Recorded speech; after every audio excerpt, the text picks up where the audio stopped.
Amis auditeurs, amis auditrices de notre belle radio, bienvenue. Vous êtes sur Radio Voix de Femmes.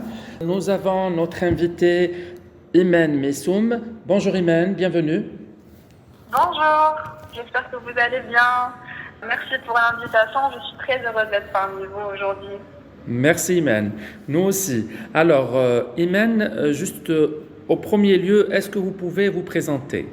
Oui, bien sûr, avec grand plaisir. Parce que nos auditeurs doivent savoir qui c'est Imen Messoum, sa formation, son parcours.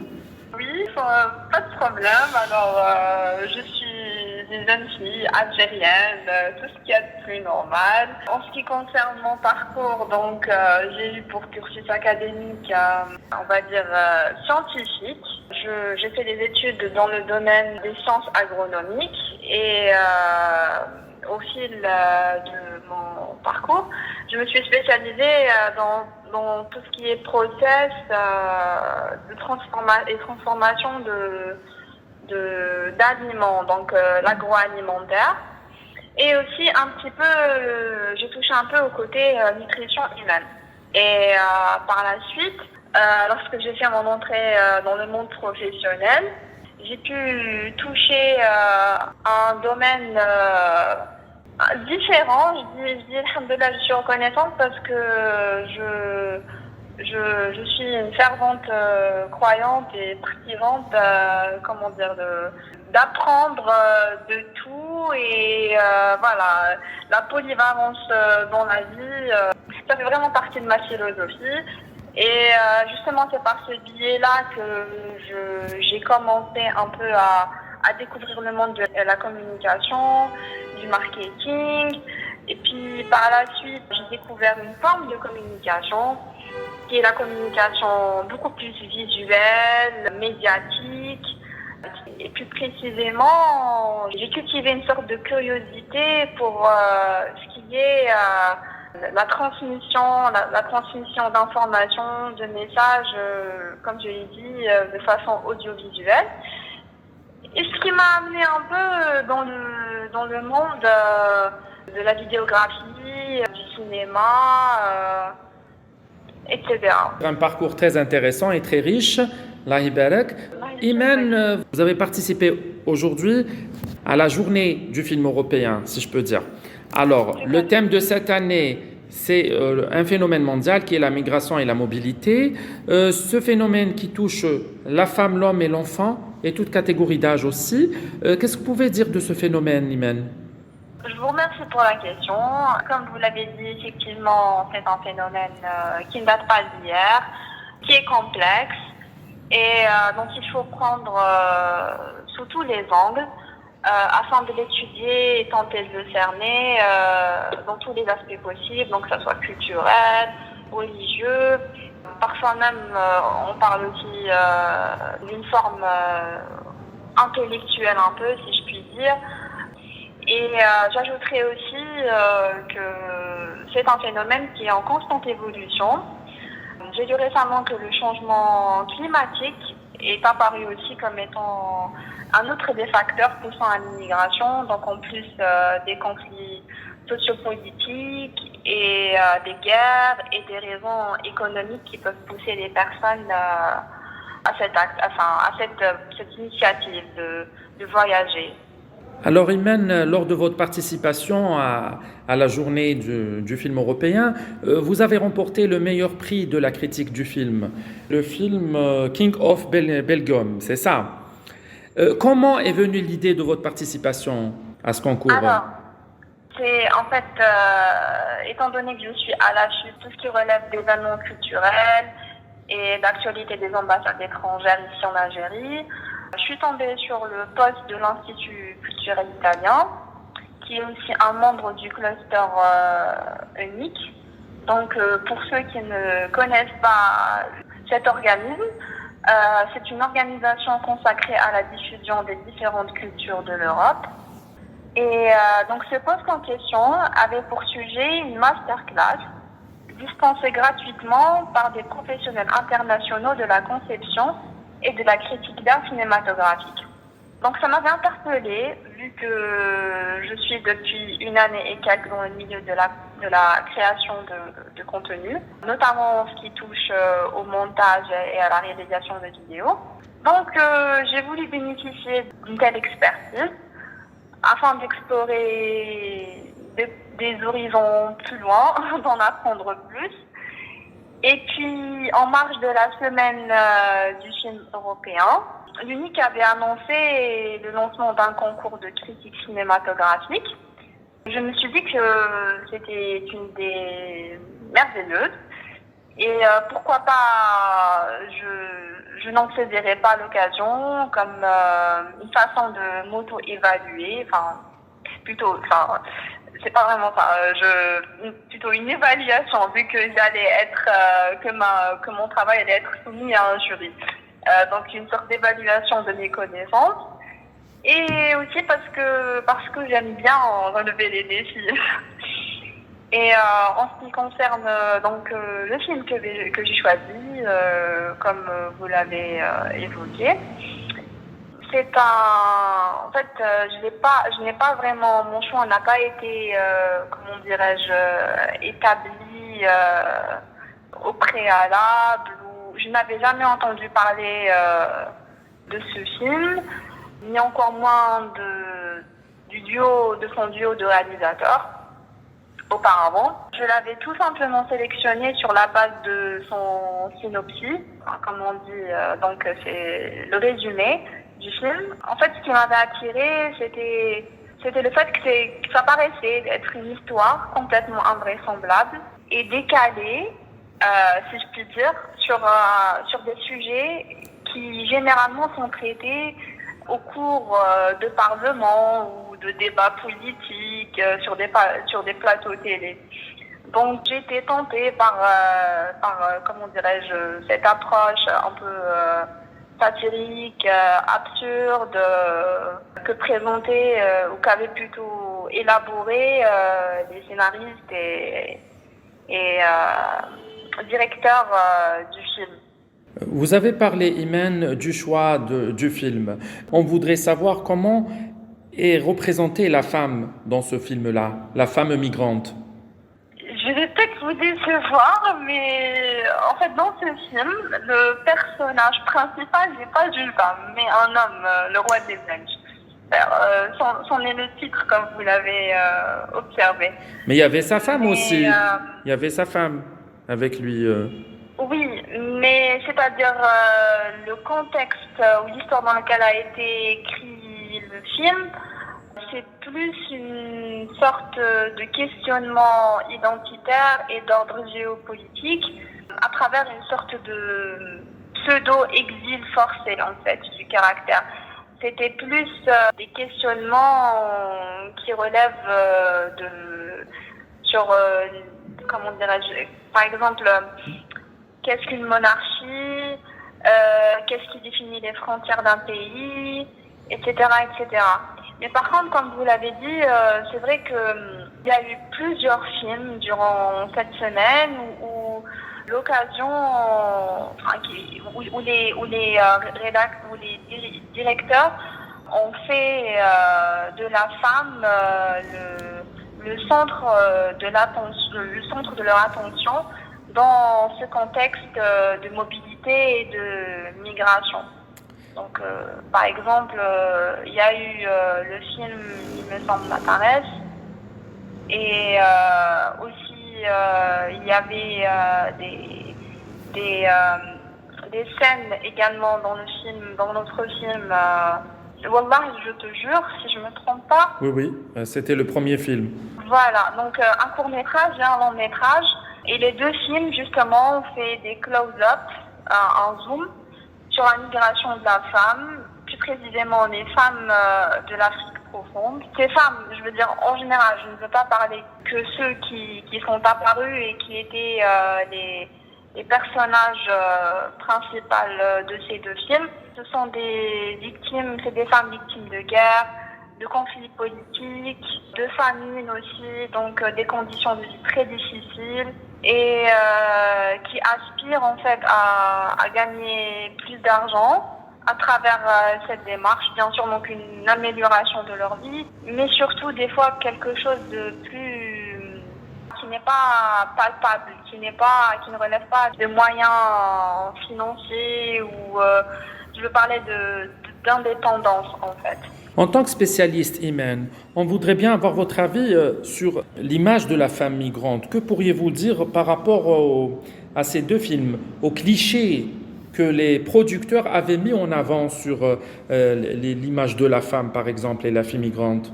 Comme vous l'avez dit, ce sont deux très bons films qui ont mis au grand jour pour pas mal d'entre nous parce que c'est un sujet qui n'est pas assez traité, qui est d'ailleurs pas très, comment dirais-je, qui est encore en cours d'études. En ce qui concerne le profil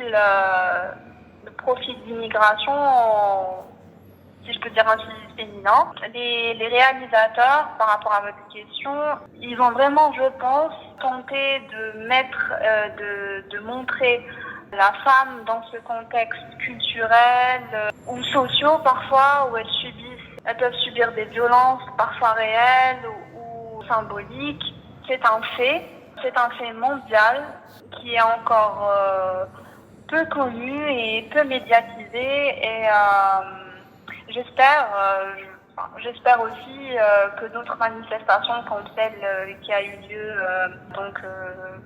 ce mois-ci, le mois dernier, janvier, on est en février, qui mettait donc justement en exergue ce problème. Donc ce que peuvent subir ces femmes comme obstacle, comme danger, donc au-delà de cette entreprise en elle-même, de cette migration en fait.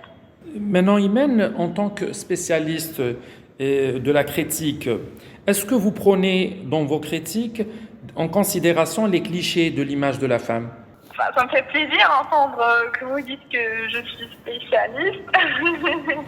Mais en fait, il faut savoir que cet événement, en fait, l'événement du concours, ça m'a permis de justement essayer. Ce fut mon premier essai dans la critique cinématographique. Comme je l'avais évoqué, je n'avais pas eu l'opportunité de traiter sur un sujet relié à la cause féminine. Donc malheureusement, comme je l'avais dit, le film sur lequel j'avais travaillé ne s'était pas intéressé à proprement parler sur ce sujet-là.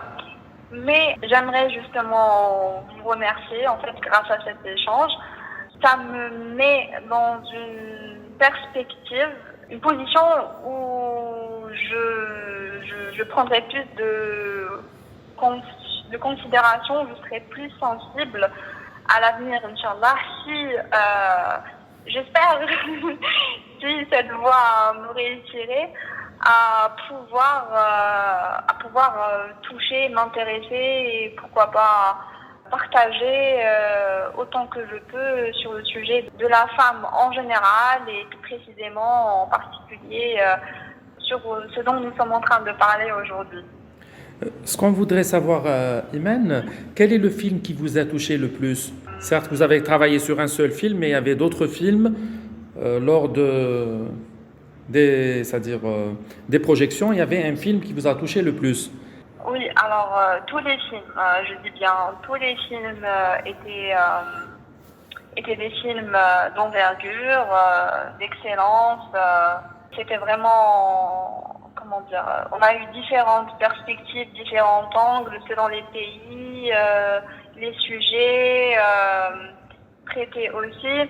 Vraiment, celui qui m'a vraiment plu, c'était celui sur lequel j'y ai travaillé et j'ai mis, on va dire, tout mon petit cœur de critique de films d'amateurs.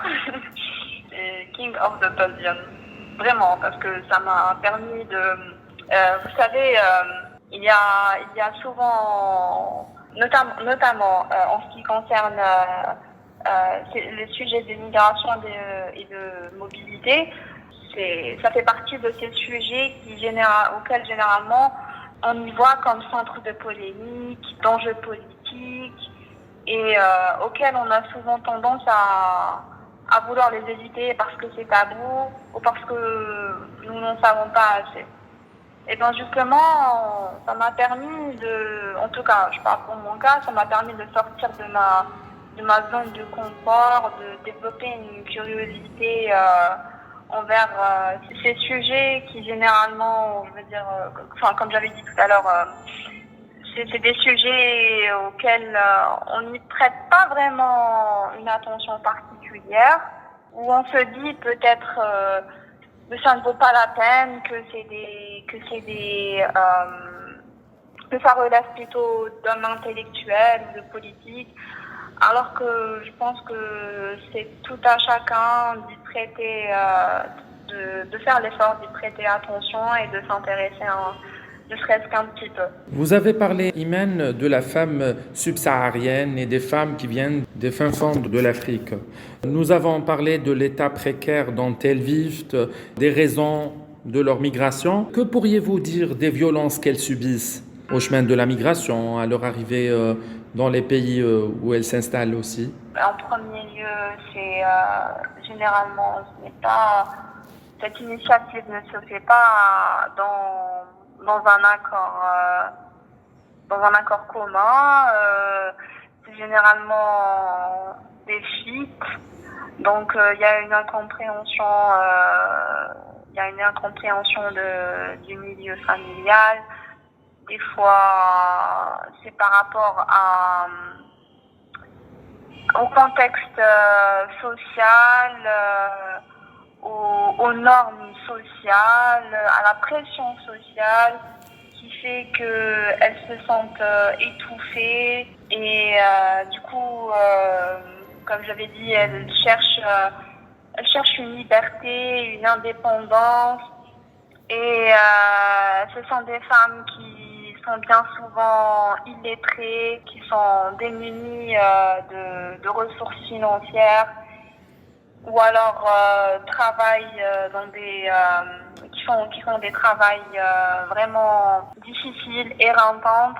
Du coup, vu l'absence de ces ressources, elles sont obligées, comme vous l'avez dit, de faire appel à des moyens de transport, de déplacement qui sont parfois inhumains, entassés dans des camions ou dans des trains, dans des conditions vraiment catastrophiques. Et puis, j'imagine qu'elles doivent être souvent sujettes à un de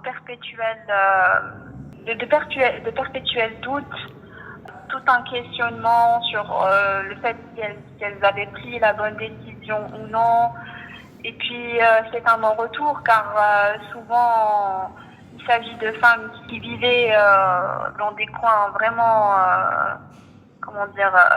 reculés déjà de la civilisation, certes, mais aussi des conditions et de milieu familial, comme je l'ai dit, difficiles dans un sens où si elles reviennent, ça peut être la mort dans le sens où il y aurait une aggravation.